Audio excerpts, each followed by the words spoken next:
Hello. I love Rolling Pin Bakery's sugar cream pie filling mix for four reasons. One, it's naturally gluten-free. Two, unlike many other cream pies, it does not require egg yolks. Three, and probably the best of all, is it's naturally and completely and totally delicious. And four, I can use the pie mix as a base to make some of my other favorite cream pies.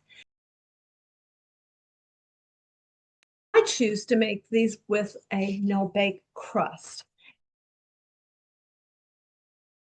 Now I'll pause this for a minute as I go over to the stove and make a sugar cream pie according to the directions on the back. I'll see you in a minute when things are heating up and getting a little more interesting. I come from a long line of Southern cooks who measure some ingredients only by taste and preference, and other times they measure exactly.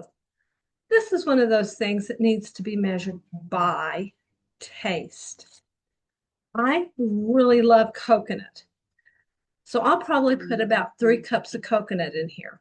If you're not a huge coconut fan, you can do 1, 2, or 3 cups. It's your taste. Here I go. Whoop. And if you want, you can stop here with just the coconut and cream, put it in your pie shell and throw some meringue on it. But we're going to fancy this up. It's time to dump it into your pie, your, your pie shell. And then I'll throw it in the fridge to cool for a little bit. And then we'll make the last part, the chocolate. And we'll show you how to make a chocolate ganache. Here's what the pie looks like as I throw it into the refrigerator for a few minutes.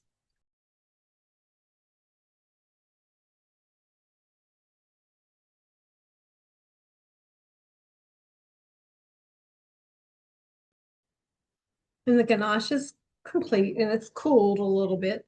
It should be about this consistency. Here's my pie now with ganache on top.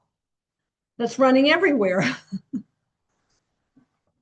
Here's the final product. Let's take a quick bite.